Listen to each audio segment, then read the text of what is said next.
Sir, ಬಹಳಷ್ಟು ಚರ್ಚೆಗಳಾಗಿದೆ ಕಳೆದ 2 ವರ್ಷಗಳಿಂದ. ಸರ್ಕಾರ ಬದಲಾವಣೆ ಬಗ್ಗೆ ಕಾಂಗ್ರೆಸ್ನವರಿಗೆ ಸರಿಯಾಗಿ ಕ್ಲಾಸ್ ತಗೊಂಡಿದ್ದಾಯ್ತು, ಹೈಕಮಾಂಡ್ ಬದುಕಿದೆಯೋ ಇಲ್ವೋ ಅಂತ ಕೇಳಿದಾಯ್ತು, ಎಲ್ಲ ಆಗಿ ಈಗ ಮದುವೆನೂ ಆಗೋಯ್ತು ಸರ್. ಈಗ ಇನ್ನೇನಿದ್ರು ಜೀವನ ಹೆಂಗ್ ಮಾಡ್ತಾರೆ ಅಂತ ನೋಡ್ಬೇಕು ಅಂತ ನಾನು ಹೇಳ್ತಾ ಇದ್ದೆ.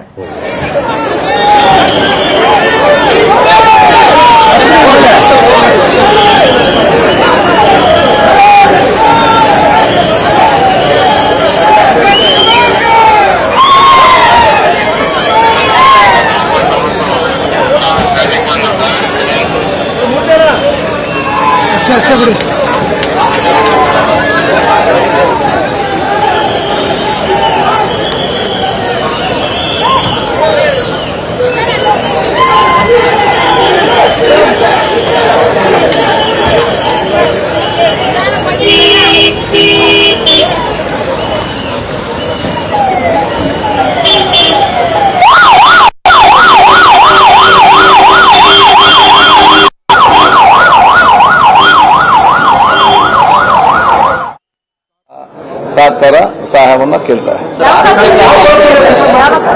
ನಮ್ಗೆ ಯಾವ ಖಾತೆ ಅಂತ ಗೊತ್ತಿಲ್ಲ.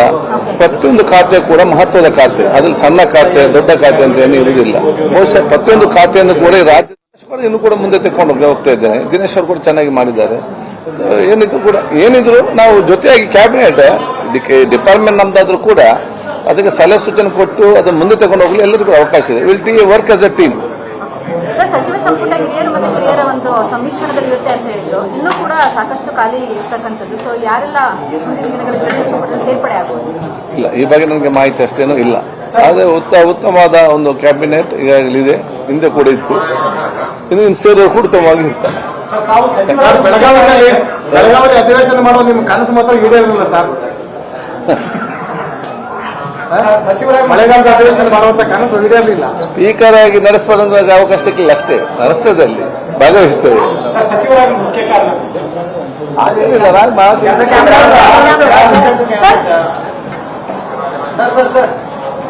ಬೈರೇಗೌಡ ಸರ್. ಸೊ ಮುಖ್ಯ ಕಾರಣ ಅಂತ ಯಾವ್ದು ಕೂಡ ಇರುವುದಿಲ್ಲ. ಅವಕಾಶ ಸಿಕ್ಕಿದಾಗ ಕೆಲಸವನ್ನ ಮಾಡಿಕೊಂಡು ಹೋಗುದು. Thank you.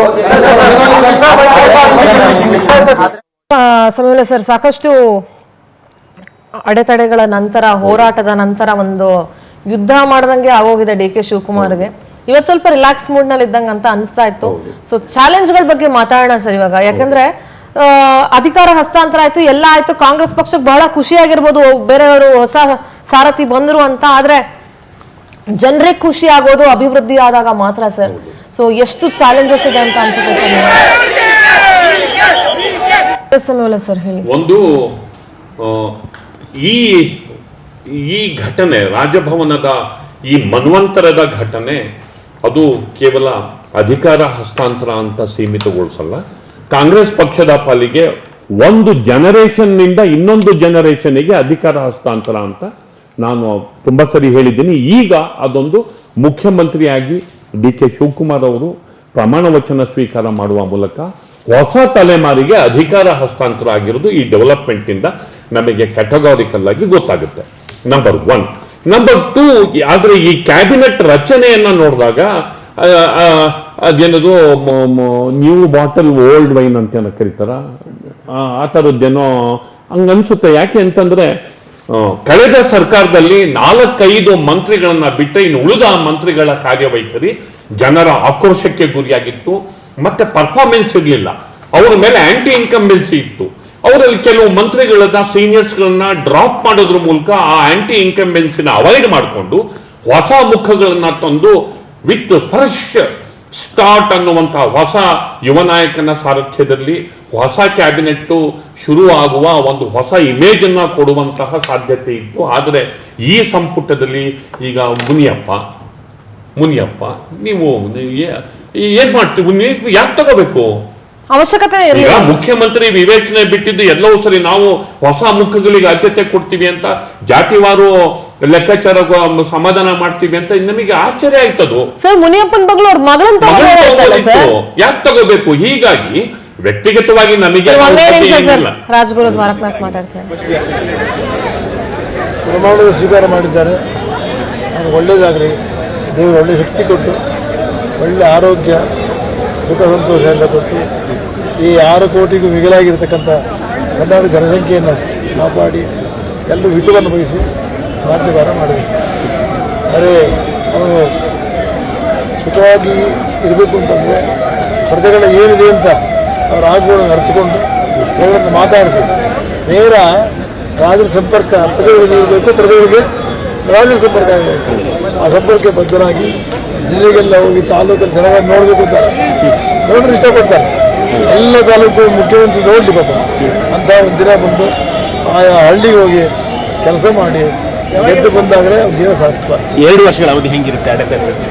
ಈಗ ನಾನು ಈಗ ತಾನೇ ಸಮಾರಂಭ ಸಂತೋಷ ಮುಗಿದಿದೆ, ಈಗೇನು ಮಾತಾಡೋದು ಬೇಡ, ಅದೇ ಒಂದು ಸಮಾಧಾನ ಎಲ್ಲರಿಗೂ ಒಳ್ಳೆಯದು. ಎಸ್ ಇಷ್ಟು ದ್ವಾರಕಾ ಗುರುಜಿಯವರ ಮಾತುಗಳು. ಕ್ಯಾಮ್ರಾಮನ್ ಧನರಾಜ್ ಜೊತೆ ರೂಪೇಶ್ ಬೈದೂರು, ಪವರ್ ಟಿವಿ, ಬೆಂಗಳೂರು. ಇಲ್ಲ ಸರ್, ಮಾತಾಡ್ತಾ ಇದ್ವಿ. ಹೀಗಾಗಿ ಈ ಹಳೆ ಮುಖಗಳೇ ಹೆಚ್ಚಿರುವಂತಹ ಯತೀಂದ್ರ ಸಿದ್ದರಾಮಯ್ಯ ಮತ್ತು UT ಖಾದರ್ ಮೊದಲಾಗಿದ್ದರು, ಈಗ ಮತ್ತೆ ಮಂತ್ರಿ ಆಗಿದ್ದಾರೆ. ಯತೀಂದ್ರ ಒಬ್ಬರನ್ನ ಬಿಟ್ರೆ ಅಂತ ಹೊಸ ಮುಖಗಳು ನಮಗೇನು ಕಾಣಲಿಲ್ಲ. ಮೋಸ್ಟ್ಲಿ ಇನ್ನೂ ಒಂದು 20 ಜನ ಬಾಕಿ ಇರೋದ್ರಿಂದ ಅಲ್ಲಿ ಹೆಚ್ಚು ಹೊಸ ಮುಖಗಳು ಬರ್ತವೆ ಅಂತ ಹೇಳಿ. ಯಾಕೆಂದ್ರೆ ಹೊಸದಾಗಿ ಅವರು ಮಂತ್ರಿಯಾಗಿ, ಮುಖ್ಯಮಂತ್ರಿಯಾಗಿ, ಮಂತ್ರಿಗಳಾಗಿ ಪ್ರಮಾಣ ವಚನ ಸ್ವೀಕಾರ ಮಾಡುವ ಸಂದರ್ಭದಲ್ಲಿ ಹೆಚ್ಚು ನೆಗೆಟಿವ್ ಚರ್ಚೆಗಿಂತ ಲೆಟ್ ಬಿ ರಾಜ್ಯಕ್ಕೆ ಒಳ್ಳೇದಾಗ್ಲಿ ಅನ್ನುವ ಆಶಯದ ಚರ್ಚೆಯನ್ನ ಮಾಡಬೇಕು ಅಂತ ಬಯಸ್ತೀನಿ. ಒಂದು, ಅವ್ರು ಕೆಲವು ಪಾಲಿಸೀಸ್ ಅನ್ನ, ಪ್ರೋಗ್ರಾಮ್ಸ್ ಅನ್ನ ಇವತ್ತು ಅನೌನ್ಸ್ ಮಾಡೋ ಸಾಧ್ಯತೆ ಇದೆ. ಕ್ಯಾಬಿನೆಟ್ ಮೀಟಿಂಗ್ ಸಾಂಪ್ರದಾಯಿಕವಾಗಿ ಪ್ರಮಾಣ ವಚನ ಸ್ವೀಕಾರ ಮಾಡಿದ ಮೇಲೆ ಸಂಪುಟ ಸದಸ್ಯರ ಜೊತೆ ಕ್ಯಾಬಿನೆಟ್ ಮೀಟಿಂಗ್ ನಡೆಯೋದು ಒಂದು ಸಂಪ್ರದಾಯ ಆಗಿದೆ. ಅದಾದ ನಂತರ ಅವರ ಒಂದು ಫ್ಲಾಗ್ಶಿಪ್ ಪ್ರೋಗ್ರಾಮ್ ಹೀಗಿರುತ್ತೆ ಅಂತ ಅನೌನ್ಸ್ ಮಾಡ್ತಾರೆ. ನನಗೆ ಅನಿಸಿದ್ದು, ಒಬ್ಬ ಹೊಸ ಪೀಳಿಗೆಯ ನಾಯಕನಾಗಿ, ತಲೆಮಾರಿನ ನಾಯಕನಾಗಿ ಈ ಸರ್ಕಾರ, ಈ ಕಾಂಗ್ರೆಸ್ ಸರ್ಕಾರ ಅಧಿಕಾರಕ್ಕೆ ಬಂದ ನಂತರ ಒಂದು ಅಪಾಯಿಂಟ್ಮೆಂಟ್ ಕೂಡ ಆಗಿಲ್ಲ. ಹೌದು ಸರ್. ಯಂಗ್ಸ್ಟರ್ಸ್ಗಳಿಗೆ ಕೆಲಸ ಇಲ್ದಲೆ ನಿರುದ್ಯೋಗದ ಪ್ರಮಾಣ ಹೆಚ್ಚಾಗ್ತಾ ಇದೆ. ಅಟ್ಲೀಸ್ಟ್ ಈ ನನ್ನ ಅವಧಿನಲ್ಲಿ 1 ವರ್ಷದಲ್ಲಿ ಇಷ್ಟು ಹುದ್ದೆಗಳನ್ನ ನಾನು ತುಂಬ್ತೀನಿ ಅಂತ ಅನೌನ್ಸ್ ಮಾಡಿ, ಜೊತೆಗೆ ರೈತರಿಗೆ ಏನಾದ್ರು ಅನೌನ್ಸ್ ಮಾಡಲಿ. ಇದನ್ನ ನಾನು ಅಥವಾ ನನ್ನಂತವ್ರು ಬಹಳಷ್ಟು ಜನ ಇದನ್ನ ಅವರಿಂದ ನಾನು ಎಕ್ಸ್ಪೆಕ್ಟ್ ಮಾಡ್ತೀನಿ. ನಂದು ಇವತ್ತಿನ ಕ್ಯಾಬಿನೆಟ್ ಏನು ಪ್ರಮಾಣ ವಚನ ಸ್ವೀಕರಿಸಿದ್ರು ಸರ್, ನಂದು ಒಂದು ತೀವ್ರ ವಿರೋಧ ಇದೆ. ಯಾಕೆಂದ್ರೆ 13 ಜನದಲ್ಲಿ ಇಡೀ ಕಾಂಗ್ರೆಸ್ ಪಕ್ಷದಲ್ಲಿ ಇರೋದು ಒಂದು 2-3 ಜನ ಮಹಿಳೆಯರಿದ್ರು. ಒಬ್ಬನಾದ್ರೂ ಹೆಣ್ಮಗಳನ್ನ ಸಿಂಬಾಲಿಕ್ ಮಹಿಳಾ ರೆಪ್ರೆಸೆಂಟೇಷನ್ ಬೇಕಾಗಿತ್ತು. ಅದಕ್ಕೆ ನಂದು ತೀವ್ರ ವಿರೋಧ ಇದೆ. ಯಾಕೆಂದ್ರೆ 2,000 ರೂಪಾಯಿ ಹಣವನ್ನ ಕೊಟ್ಟು ಮಹಿಳೆಯರನ್ನ ಉದ್ಧಾರ ಮಾಡ್ತೀವಿ ಅಂತ ಬಡಾಯಿ ಕೊಚ್ಕೊಳ್ತಾ ಇರುವಂತಹ ಕಾಂಗ್ರೆಸ್ ಇವತ್ತೊಬ್ಬ ಮಹಿಳಾ ಅಭ್ಯರ್ಥಿಯನ್ನ ಅಥವಾ ಮಹಿಳಾ ಶಾಸಕಿಗೆ ಪ್ರಾತಿನಿಧಿಸುವಂತ ಹಕ್ಕು ಕೊಡದೇ ಇರೋದು ಇದು ಕಾಂಗ್ರೆಸ್ಗೆ ಮಹಿಳೆಯರ ಮೇಲೆ ಇರುವಂತಹ ಧೋರಣೆ ತೋರಿಸುತ್ತೆ. ಕೊಡ್ಬೇಕಿತ್ತು. ಅವರು ಮುಂದೆ ಕೊಡ್ತೀನಿ ಅಂತ ಹೇಳ್ಕೊತಾರ ಏನಾದ್ರು ಮುಂದೆ ಕೊಡೋದು ಹಿಂದೆ ಕೊಡೋದೆಲ್ಲ ಫಸ್ಟ್ ಬ್ಯಾಚ್ ಅಲ್ಲಿ ಇವತ್ತು ಮಹಿಳಾ ಪ್ರಾತಿನಿಧ್ಯಕ್ಕೆ ಅವಕಾಶ ಕೊಡಬೇಕಾಗಿತ್ತು. ಮಹಿಳಾ ಪ್ರಾತಿನಿಧ್ಯತೆ ಕೊಡ್ಬೇಕಾಗಿತ್ತು ಅಷ್ಟೇ ಅಲ್ಲ, ಏನ್ ಮಹಿಳಾ ಅಂದ್ರೆ ಮಕ್ಕಳ ಕಲ್ಯಾಣ, ಪವರ್ಫುಲ್ ಖಾತೆಗಳು ಕೊಡ್ಲಿ, ಇರಿಗೇಷನ್ ಕೊಡ್ಲಿ, ಜಲಸಂಪನ್ಮೂಲ ಕೊಡ್ಲಿ, PWD ಕೊಡ್ಲಿ, ಹೋಮ್ ಮಿನಿಸ್ಟರ್ ಕೊಡ್ಲಿ, ಹೋಮ್ ಮಿನಿಸ್ಟರ್ ಕೊಡ್ಲಿ. ಒಂದು ಆ ಪರಿಧಿಯನ್ನ ಬ್ರೇಕ್ ಮಾಡಿ ಮುಂದಕ್ಕೆ ಬರಬೇಕು. ಎಲ್ಲಿಯವರೆಗೆ ಬರೀ ಮಹಿಳಾ ಮತ್ತು ಮಕ್ಕಳ ಕಲ್ಯಾಣ ಒಂದು ಕೊಟ್ಟಾದ್ಮೇಲೆ ಮುಗೀತು. ನಾಗಮ್ಮ ಕೇಶವಮೂರ್ತಿ ಇರ್ಬೇಕಾದ್ರೆ ಪ್ರಾಥಮಿಕ ಶಿಕ್ಷಣ ಸಚಿವ. ನಂದು ಇನ್ನೊಂದು ವಿರೋಧ ಇದೆ ಸರ್. 31-32 ಜನ ಕ್ಯಾಬಿನೆಟ್ ಮಿನಿಸ್ಟ್ರಿ ಆಗಿ ತಗೊಳ್ತಾರಲ್ವಾ, ಪಕ್ಷದಲ್ಲಿ ಇಡೀ ಶಾಸಕರಾಗಿ ಒಂದು 2-3 ಜನ ಮಹಿಳೆಯರು ಆಯ್ಕೆ ಆಗಿರ್ತಾರೆ ಅಂತ ಇಟ್ಕೊಳ್ಳಿ ಸರ್. 3 ಜನಕ್ಕೆ 3 ಜನ ಮಹಿಳೆಯರಿಗೂ ಮಿನಿಸ್ಟ್ರಿ ಕೊಡ್ಬೇಕು. ಯಾವಾಗ್ಲೂ ಪ್ರಿಯಾಂಕಾ ಗಾಂಧಿ ಈಗ ಗೇಮ್ ಚೇಂಜರ್ ತಾನೆ ಅವರು. ಪ್ರಿಯಾಂಕಾ ಗಾಂಧಿ ಅವರು ಅವರಿಗೆ ಚೀಫ್ ಮಿನಿಸ್ಟರ್ ಮಾಡಿಸಿದ್ರಲ್ವಾ, ಯಾರಿಗೆ? DK ಶಿವಕುಮಾರ್ಗೆ. ನೋಡಪ್ಪ, ನಿಮ್ ಕ್ಯಾಬಿನೆಟ್ ಅಲ್ಲಿ 3 ಜನ ಹೆಣ್ಮಕ್ಳಿಗೆ ಕೊಡು ಅಂತ ಹೇಳ್ಬೇಕು. ಅವರು ಕಾಂಗ್ರೆಸ್ ಅವರು ನಾವು ಹೆಣ್ಮಕ್ಳಿಗೆ ಆದ್ಯತೆ ಕೊಡ್ತೀವಿ ಅಂತ ಹೇಳೋರು ಮಾಡ್ಬೇಕನ್ನ. ನಂದು ಈ ವಿಚಾರದಲ್ಲಿ ವಿರೋಧ ಇದೆ ಸರ್. ಅದಕ್ಕೆ ವಿರೋಧ ಇದೆ. ಯಾವಾಗ ನೋಡಿದ್ರು ಒಬ್ರು ಮಹಿಳಾ ಸಚಿವರನ್ನ ಇಟ್ಕೊಂಡಿರ್ತಾರೆ. ಯಾಕೆ? ಮಹಿಳೆಯರಿಗೆ ಕೆಪಾಸಿಟಿ ಇಲ್ವಾ? ನಿಮ್ಗೆ ಕಾರ್ಯಕರ್ತರು ಬೇಕು, ಎಲ್ರು ಬೇಕು, ಮಹಿಳೆಯರು ನಿಮ್ಗೆ ಪ್ರಚಾರಕ್ಕೆ ಬೇಕು. ಈ ರೀತಿ ಮಾಡುವಾಗ ನೀವು 2,000 ರೂಪಾಯಿ KS ನಾಗರತ್ನಮ್ಮ ಬಿಟ್ರೆ, ಈ ನಡುವೆ ಸ್ವಲ್ಪ ಮನೋರಮಾ ಮಧುರಾಜು ಬಂದ್ರು, ಮತ್ತೆ KS ನಾಗರತ್ನಮ್ಮ ಬಿಟ್ರೆ ಮತ್ತೆ ಅವರ ಲೆವೆಲ್ಗೆ ಯಾರೂ ಬರ್ಲಿಲ್ಲ. KS ನಾಗರತ್ನಮ್ಮ ಸ್ಪೀಕರ್ ಆಗಿದ್ರು, ಪಾರ್ಟಿನ ಲೀಡ್ ಮಾಡಿದ್ರು, KPCC ನ ಲೀಡ್ ಮಾಡಿದ್ರು. ಅವ್ರು ಬಿಟ್ರೆ ಇನ್ಯಾರು ಆ ಲೆವೆಲ್ಗೆ ಇರೋರು ಮಹಿಳೆಯರು ಅಂದ ತಕ್ಷಣ ಮಹಿಳಾ ಮತ್ತು ಮಕ್ಕಳ ಕಲ್ಯಾಣ ಇಲಾಖೆಗೆ ಸೀಮಿತ ಮಾಡುವಂತದ್ನ ನಾನು ಯಾವುದೇ ಕಾರಣಕ್ಕೂ ಒಪ್ಪೋದಿಲ್ಲ. ಹೌದು. ಮತ್ತು ಕ್ಯಾಬಿನೆಟ್ ಅಲ್ಲಿ 3 ಜನ ಶಾಸಕ, ಈಗ ನಯನಾ ಮೋಟಮ್ಮ ಇದ್ದಾರೆ, ರೂಪಾ ಶಶಿಧರ್ ಇದ್ದಾರೆ. ಸೊ ಅವ್ರನ್ನ ಕೊಡೋದ್ರಲ್ಲಿ ಏನು ತಪ್ಪಿಲ್ಲ. ಅದು ಮುನಿಯಪ್ಪ ಅವ್ರ ಬದಲು ನೀವು ಹೇಳ್ದಂಗೆ ಅವ್ರ ಮಗಳನ್ನ ಕೊಡ್ಬೋದಿತ್ತು. ಒಂದು ಅಟ್ಲೀಸ್ಟ್ ಸಿಂಬಾಲಿಕಲಿ ರೆಪ್ರೆಸೆಂಟೇಷನ್ ಅವಕಾಶ ಮಾಡಿಕೊಡ್ಬೇಕಾಗಿತ್ತು. ಬಟ್ ಇದೊಂದು ಈ ಕ್ಯಾಬಿನೆಟ್ ನ ಪ್ಲಸ್ ಪಾಯಿಂಟ್ ಹೇಗೆ ಸ್ವಲ್ಪ ಸಿದ್ದರಾಮಯ್ಯ ಅವರಿಗಿಂತ ಡಿಫ್ರೆಂಟ್ ಆಗಿದೆ ಅಂತಂದ್ರೆ, ಒಂದು ಅಹಿಂದ ಅಫ್ಕೋರ್ಸ್ ಆದ್ಯತೆ ಕೊಟ್ಟಿದ್ದಾರೆ, ಇದರ ಜೊತೆಗೆ ಲಿಂಗಾಯತ ಮತ್ತು ಒಕ್ಕಲಿಗರನ್ನು ಅಕಾಮಡೇಟ್ ಮಾಡಿದ್ದಾರೆ. ಹೀಗಾಗಿ ಏನೋ ಅವ್ರಿಗೆ ಯಾರೋ ಅವ್ರ ಕಮ್ಯುನಿಟಿಯಿಂದ ಯಾರೋ ಒಂದ್ 3 ಜನ ಮಂತ್ರಿ ಮಾಡ್ತಿದ್ದಂಗೆ ಸಮುದಾಯಕ್ಕೆ ಏನ್ ರೆಪ್ರೆಸೆಂಟೇಷನ್ ಸಿಕ್ಬಿಡ್ತು ಅಂತ ಏನ್ ತಿಳ್ಕೊಬೇಕಾಗಿಲ್ಲ. ಹೀಗಾಗಿ ಏನೋ ಅದೊಂದು ಸಿಂಬಾಲಿಕ್ ಆಗಿ ನಿಮ್ ಸಮುದಾಯಗಳಿಗೆ 4 ಸೀಟ್ ಕೊಟ್ಟಿದೀವಿ, 3 ಸೀಟ್ ಕೊಟ್ಟಿದೀವಿ ಅನ್ನೋ ಸಿಗ್ನಲ್ಲು. ಇವೆಲ್ಲಕ್ಕಿಂತ ಇಂಪಾರ್ಟೆಂಟ್ ನನಗೆ ಅನ್ಸಿದ್ದು ಇನ್ನೇನು ಈ ವಿದ್ಯಮಾನಗಳ ಕ್ಲೈಮ್ಯಾಕ್ಸ್ ಘಟ್ಟದಲ್ಲಿ ದಲಿತ ಸಿಎಂ ಕೂಗು ಕೇಳ್ಬಂತು, ದಲಿತ ಮುಖ್ಯಮಂತ್ರಿ ಎನ್ನುವ ಕೂಗು ಕೇಳ್ಬಂತು. ಮತ್ತೆ ಅದು ಕನ್ವಿನ್ಸಿಂಗ್ ಆಗಿಯೂ ಇತ್ತು. ಆ ಸಂದರ್ಭದಲ್ಲಿ ಎದ್ದಂಥ ಕೂಗು ಕನ್ವಿನ್ಸಿಂಗ್ ಆಗಿಯೂ ಇತ್ತು. ಹೀಗಾಗಿ ಆ ಸಮುದಾಯದಲ್ಲೂ ಕೂಡ ನಮ್ಮ ಸಮುದಾಯದವರು ಒಂದ್ಸರಿ ಮುಖ್ಯಮಂತ್ರಿ ಆಗ್ಬೇಕು ಅನ್ನುವ ಒಂದು ರಾಜಕೀಯ ಜಾಗೃತಿಯೂ ಕೂಡ ಅಲ್ಲಿ ಮೂಡಿದ್ದು ಕೂಡ ನಿಜ. ಅದನ್ನ ಸ್ವಲ್ಪ ಸ್ಪೆಸಿಫೈ ಮಾಡೋ ತರ ಅಥವಾ ಸ್ಯಾಟಿಸ್ಫೈ ಮಾಡೋ ತರ ಡಿಸಿಎಂ ಪೋಸ್ಟ್ ಅನ್ನ ಕೊಟ್ಟಿರೋದು, ಜೊತೆಗೆ ಎಡಗೈ ಬಲಗೈ ಈ ತರ ಬೇರೆ ಬೇರೆ ಸಮುದಾಯಗಳು, ಅಲ್ಪಸಂಖ್ಯಾತರು, ಮುಸ್ಲಿಂ ಒಂದು, ಕ್ರಿಶ್ಚಿಯನ್ ಒಂದು. ಸರ್, ನಾನು ಜಾತಿ ಲೆಕ್ಕಾಚಾರವನ್ನ ಒಪ್ಕೊಳ್ತೀನಿ ಸರ್. ಜಾತಿ ಸಮೀಕರಣವನ್ನ ಮಾಡ್ಕೊಂಡು ಜಾತಿ ಲೆಕ್ಕಾಚಾರದ ಮಾಡಿರೋದನ್ನ ಒಪ್ಕೊಳ್ತೀನಿ. ಆದ್ರೆ ಮುನಿಯಪ್ಪ ಅವ್ರು ಈಗ ಮುನಿಯಪ್ಪಂಗ್ ಮಿನಿಸ್ಟ್ರಿ ಕೊಡ್ಬೇಕು ಅಂತ ಇದ್ದಿದ್ರು ಫಸ್ಟ್ ಲಿಸ್ಟ್ ಅಲ್ಲಿ ಅವ್ರ ಮಗಳಿಗೆ ಕೊಡೋ ಇಚ್ಛೆ ಇದ್ದಿದ್ರೆ ಕೊಡ್ಬೋದಾಗಿತ್ತು. ಬಟ್ ಅದೊಂದಕ್ಕೆ ನಂದು ತೀವ್ರ ವಿರೋಧ ಇದೆ. ಕಾಂಗ್ರೆಸ್ ಇದರಲ್ಲಿ ಇರ್ಬೋದು ಸರ್, ಅವ್ರನ್ನ ನೋಡಿದ್ರೆ ಬಿಟ್ಕೊಡುವಂತ ಮನಸ್ಥಿತಿ ಅವ್ರು ಇರೋರು ಅಂತ ನನಗೇನೋ ಅನ್ನಿಸ್ತಾ ಇಲ್ಲ. ಸೊ ಅದು ಒಂದಕ್ಕೆ ನನ್ನ ತೀವ್ರ ವಿರೋಧ ಇದೆ. ಎಸ್ ಆಯೇಷಾ, ಮಹಿಳೆಯರಿಗೆ ನಾನು ಅದೇ ವಿಚಾರನ ನಾನು ಇಲ್ಲಿ ಪಾಯಿಂಟ್ ಮಾಡ್ಲಿಕ್ಕೆ ಇಷ್ಟಪಡ್ತೀನಿ. 2,000 ರೂಪಾಯಿ ಕೊಟ್ಟು ಮಹಿಳೆಯರ ಜೀವನವನ್ನೇ ನಾವು ಉದ್ಧಾರ ಮಾಡ್ಬಿಟ್ವಿ ಅಂತ ಹೇಳ್ತೀರಿ. ಮಹಿಳೆಯರಿಗೆ ಇವತ್ತು ನಾವು ಕೈ ತುಂಬ ತಿಂಗಳಿಗೆ ಇಷ್ಟು ಉಳಿತಾಯ ಮಾಡ್ತಾ ಇದೀವಿ ಅಂತ ಹೇಳಿ, ಯಾಕೆ ಒಬ್ಬ ಮಹಿಳಾ ಪ್ರಾತಿನಿಧ್ಯ ಇವತ್ತು ಸಚಿವ ಸಂಪುಟದಲ್ಲಿ ಇರಲಿಲ್ಲ? ಮೇಡಮ್, ನೀವು ಹೇಳಿದಂತಹ ಪ್ರಶ್ನೆ, ನೀವು ಕೇಳಿದಂತಹ ಪ್ರಶ್ನೆ, ಇಷ್ಟೊತ್ತು ಸಮಯುಲ್ಲಾ ಸರ್ ಅದರ ಬಗ್ಗೆ ಕೊಟ್ಟಂತಹ ವಿವರಣೆ ಎಲ್ಲವೂ ಅತ್ಯಂತ ಪ್ರಗತಿಗಾಮಿಯಾಗಿದೆ. ಅದರಲ್ಲಿ ಒಂದು ಮಾತು ನೆಗೆಟಿವ್ ಹೇಳುವಂಥದ್ದಿಲ್ಲ. ಮಹಿಳಾ ಅಸ್ಮಿತೆ, ಅದಕ್ಕೆ ಕೊಡಬೇಕಾಗಿರುವಂತಹ ಇಂಪಾರ್ಟೆನ್ಸ್, ಅದರ ಐಡೆಂಟಿಟಿ, ಯಾವ ಒಂದು ಶೇರ್ ಹೋಲ್ಡಿಂಗ್ ಇರಬೇಕು, ಅದು ನಮಗೆ ಅನಿರೀಕ್ಷಿತ ಮಟ್ಟದಲ್ಲಿ ಕಾಣಿಸ್ತಾ ಇರುವಂಥದ್ದು. ಸೆಕೆಂಡ್ ಲಿಸ್ಟಲ್ಲಿ ಅದು ಅಲ್ಲಿ ಕಾಂಪನ್ಸೇಟ್ ಆಗ್ಬೋದು. ಆದರೆ ಇದಕ್ಕೆ ನೀವು ದಯವಿಟ್ಟು ಆ ಮಹಿಳೆಯರಿಗೆ ಕೊಡುವಂತಹ 2,000 ರೂಪಾಯಿಗಳಾಗಿರಲಿ, ಅವ್ರಿಗೆ ಕೊಟ್ಟಂತಹ ಯೋಜನೆಗೆ ಆಗಿರಲಿ, ಅನ್ನಭಾಗ್ಯ ಆಗಿರಲಿ, ಅದನ್ನ ಇದಕ್ಕೆ ಕಂಪೇರ್ ಮಾಡಬೇಡಿ ಮೇಡಮ್. ಯಾಕಂತ ಹೇಳಿದ್ರೆ ಇವತ್ತು ಒಬ್ಬ ಸಹೋದರಿಗೆ ಒಂದು 2,000 ರೂಪಾಯಿ ಕೊಡುವಂತ ಮನೆಯಲ್ಲಿ ಅದು ಸೀನ್ ಕಾಣಿಸ್ತಾ ಇಲ್ಲ ಇವತ್ತಿನ ಜೀವನದ ಗುಣಮಟ್ಟದಲ್ಲಿ. ಇದು ಸರ್ಕಾರ ಮಾಡ್ತಾ ಇರುವಂತಹ ಬಹಳ ದೊಡ್ಡ ಹೆಲ್ಪ್. ಅದ್ರ ಜೊತೆಗೆ ಯಾಕೆ ಇಟ್ ಇಸ್ ನಾಟ್ ಹೆಲ್ಪ್, ಸಹಾಯ ಅಲ್ಲ, ಸಹಾಯ ಅಲ್ಲ, ಖಂಡಿತ ಇದು ಕರ್ತವ್ಯ. ತನ್ನ ಪ್ರಜಾರ ಹಿತವಾಗಿ ನೋಡ್ಕೊಳ್ಳುವಂತದ್ದು ಸರ್ಕಾರ ಕರ್ತವ್ಯ. ನಾವು ಮಾಡ್ತಾ ಹೆಲ್ಪ್ ಅಂದ್ರೆ ಏನ್ ಗೊತ್ತಾ, ನಿಮ್ಮ ಮನೆಗಳಿಂದ ತಗೊಂಡ್ಬಂದು ನೀವು ಸರ್ಕಾರದ ಕರ್ತವ್ಯ, ತನ್ನ ಕರ್ತವ್ಯ ಪಾಲನೆಯ ಮೂಲಕ ಕೂಡ ಸಹಾಯ ಮಾಡಬಹುದು ಅನ್ನೋದನ್ನ ನನ್ನ ಉದ್ದೇಶ ಅಷ್ಟೇ. ಅದರ ಹೊರತಾಗಿ ನೀವು ಮಹಿಳಾ ಏನು ಹೇಳಿದ್ರಲ್ಲ, ಏನು ಸಚಿವ ಸಂಪುಟದಲ್ಲಿ ಕೊಟ್ಟು, ಮತ್ತೆ ಇನ್ನೊಂದು ವಿಶೇಷವಾಗಿ ಸರ್ ಹೇಳಿದ್ರು, ಅದು ಯಾಕೆ ಮಹಿಳಾ ಮತ್ತು ಮಕ್ಕಳ ಕಲ್ಯಾಣ, ನಾನು ಹೇಳ್ತಾ ಇದ್ದೀನಿ ಸರ್, ಮಹಿಳಾ ಮತ್ತು ಮಕ್ಕಳ ಕಲ್ಯಾಣ ಇಲಾಖೆ ಮಾತ್ರ ಯಾಕೆ ಕೊಡಬೇಕು, ಯಾಕೆ ದೊಡ್ಡ ಇದು ಯಾವತ್ತಿಗೂ ನಮ್ಮಂತವ್ರನ್ನ ಕಾಡುವ ಪ್ರಶ್ನೆ. ಬರೇ ಕಾಂಗ್ರೆಸ್ ಇವತ್ತಿನ ಸಚಿವ ಸಂಪುಟ ಅಂತಲ್ಲ, ಯಾವತ್ತಿಗೂ ನಮ್ಮನ್ನು ಕಾಡುವ ಪ್ರಶ್ನೆ. ಹಾಗಾಗಿ ಅದನ್ನು ನಾನು ಒಪ್ಕೊಳ್ತೀನಿ. ವಿಧಾನಸೌಧಕ್ಕೆ ಬಂದಾಗಿದೆ, ಅಲ್ಲಿ ಗಾಂಧಿ ಪ್ರತಿಮೆಗೆ ಮಾಲಾರ್ಪಣೆ ಕೂಡ ಮಾಡಲಾಯ್ತು. ಉತ್ಕರ್ಷ್, ನೀವೇನ್ ಹೇಳ್ತೀರಿ? ಇಲ್ಲ, ಒಂದು ಏನಂತಂದ್ರೆ ನೀವು ಹೇಳ್ದಂಗೆ ಈಗ ಸಂಪುಟ ಸಭೆಯಲ್ಲಿ ಮಹಿಳೆಯರಿಗೆ ಪ್ರಾತಿನಿಧ್ಯ ಕೊಡದೇ ಇರ್ತಕ್ಕಂಥದ್ದು ಅದು ಅನ್ಅಕ್ಸೆಪ್ಟಬಲ್, ಯಾರು ಕೂಡ ಒಪ್ಪುವಂತ ಮಾತಲ್ಲ. ಯಾಕಂದ್ರೆ ಈಗ ಇವರು 14 ಜನ ಏನು ಮಂತ್ರಿಗಳ ವಿವರಣೆಯನ್ನು ಕೊಟ್ಟಿದ್ದಾರೆ, ಆಸ್ ಆಫ್ ನೌ ಈಗ ಅದರಲ್ಲಿ ಇವ್ರು ಹೇಳಿದ ಪ್ರಕಾರ, ಇವ್ರು ಕೊಟ್ಟಿದ್ದು ಹೇಳಿಕೆಗಳ ಪ್ರಕಾರ ಬಹಳ ಹೊಸಬ್ರು ಇರ್ತಾರೆ, ಯುವಕರು ಇರ್ತಾರೆ, ನವ ಯುವಕರು ನಮ್ಗೆ ಯಾರು ಅಲ್ಲಿ ಕಾಣಿಸ್ಲಿಲ್ಲಪ್ಪ. KH ಮುನಿಯಪ್ಪ 7 ಸತಿ ಗೆದ್ದಿರೋರು, ರಾಮಲಿಂಗಾರೆಡ್ಡಿ ಅವರು 8 ಸತಿ ಗೆದ್ದಿನಿ ಅಂತ ಅವರೇ ಹೇಳಿದ್ರು. ಎಲ್ಲ ಅದೇ ವ್ಯಕ್ತಿಗಳೇ, ಯಾವ ವ್ಯಕ್ತಿಗಳ ಮೇಲೆ ಒಂದಷ್ಟು ಡಿಪಾರ್ಟ್ಮೆಂಟಲ್ ಸರಿಯಾಗಿ ಕೆಲಸ ಆಗ್ತಿಲ್ಲ ಎನ್ನುವಂಥ ಒಂದು ಅಭಿಪ್ರಾಯ ಇತ್ತು, ಅದೇ ವ್ಯಕ್ತಿಗಳನ್ನ ಮತ್ತೆ ಮಂತ್ರಿ ಮಾಡಿದಿರಿ. ನೆಕ್ಸ್ಟ್ ನೀವು ಮಾಡ್ತಕ್ಕಂಥ ಕ್ಯಾಬಿನೆಟ್ ಅಲ್ಲಿ ಮಾಡ್ತೀವಿ ಅನ್ನೋ ಗೊತ್ತಿಲ್ಲ. ಬಟ್ ಇರ್ತಕ್ಕಂಥ ಈಗಿರುವಂಥ ವಾಸ್ತವ ನಾನು ಹೇಳ್ತಾ ಇದ್ದೀನಿ. ಮಹಿಳೆಯರಿಗೆ ಕೊಡದೇ ಇರ್ತಕ್ಕಂಥದ್ದು, ಯುವಕರಿಗೆ ಅವಕಾಶಗಳನ್ನು ಕೊಡದೇ ಇರ್ತಕ್ಕಂಥದ್ದು ಬಹಳ ಸ್ಪಷ್ಟವಾಗಿ ನಮಗೆ ಸರ್ಕಾರದ ಬದ್ಧತೆ ಏನು ಆ ವರ್ಗಗಳ ಕಡೆ ಅನ್ನುವಂಥದ್ದು ಅವರು ತೋರಿಸ್ತಾ ಇದ್ದಾರೆ. ಸೊ ಹಾಗಾಗಿ ಅದು ಕೊಡ್ಬೇಕಾಗಿತ್ತು ಅನ್ನುವಂಥದ್ದು ನಮ್ಮ ಒಂದು ಆಶಯ ಕೂಡ. ಇವರು ಹೇಳಿದ್ರು ಹೊಸ ಯುವಕರಿಗೆ ಅವಕಾಶ ಕೊಡ್ಲಿಲ್ಲ. ಸೆಕೆಂಡ್ಸ್ ಇನ್ನು 20 ಮಂದಿ ಇದೆ.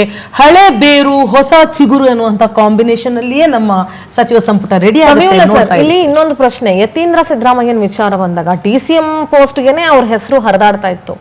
ಇಲ್ಲಿ MLC ಆಗಿದ್ದಂತ Yathindra, if you take Saleem Ahmed ತಗೊಳ್ಳಿ, BK ಹರಿಪ್ರಸಾದ್ ತಗೊಳ್ಳಿ, ಇವ್ರು ಎಲ್ರಿಗಿಂತನೂ ಬಹಳ ಚಿಕ್ಕವರು, ಜೂನಿಯರ್ ಮೋಸ್ಟ್ ಅಂತ ಅಂದ್ಕೊಳ್ಳಿ ನೀವು.